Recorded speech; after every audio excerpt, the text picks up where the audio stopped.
লালমনিরহাটের আদিতবাড়ি উপজেলার দুর্গাপুর ইউনিয়নে উলঙ্গ অবস্থায় এক নারীর নিজ বাড়িতে মৃতদেহ পাওয়া যায়। তখন আমরা তো অবাক হয়ে গেছি, তখনই কান্না শুরু করে দিচ্ছি। তখনই চিঠি করছে, অনেক মানুষ আসি দেখছে। উত্তম বাচ্চা আমার হারুন ভাই আসিয়ে দেখছে, দেখিয়ে যে চিঠি করছে না, নিশ্চয়ই এটা ধর্ষণ করছে। আমি জানি গেলে না কোনো বাড়ির কাজ করতেছে দেখিয়ে তো আমি হাসি দেখি এত টাকাটা লালমনিরহাটের আদিতবাড়ি উপজেলার দুর্গাপুর ইউনিয়নের দক্ষিণটারি এলাকায় স্বপ্না বেগম নামের 50 বছর বয়সী এক নারীকে ধর্ষণের পর হত্যা করা হয়েছে বলে অভিযোগ করেছে এলাকাবাসী।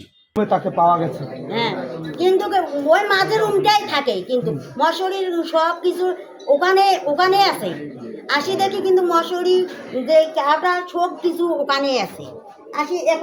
আসি দেখি ওখানে নাই, এখন এখানে একা থাকে। মারা গেলে তিনি তার কাপড় তো খুলে যাবে না। হ্যাঁ, এখন মারা গেছে। এখন আমি তো আসি দেখি যে পরনে কাপড় ছিল না, উলঙ্গ অবস্থায়। তখন 24 মে সকাল 10টায় এ ঘটনা জানতে পারে এলাকাবাসী। নিহত স্বপ্না বেগম মৃত নজমুল হকের মেয়ে এবং আবুল কালামের স্ত্রী।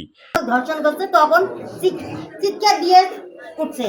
তখন করছে বলেন এনে নিশ্চয় আমার বোনকে চাপা দিয়ে মারছে। তখন চিকড়ে তখন মানুষ জট হয়ে যায়।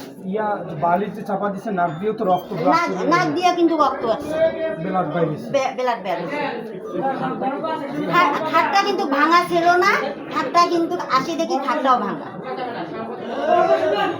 পুলিশ ঘটনাটি পুরো এলাকায় ব্যাপক চাঞ্চল্য ও শোকের সৃষ্টি করেছে। স্থানীয়রা এই ঘটনায় গভীর উদ্বেগ প্রকাশ করেছেন। পুলিশ ঘটনার তদন্ত শুরু করেছে বলে জানা গেছে। Mahi Jewel, local news 24, Lalmonirhat.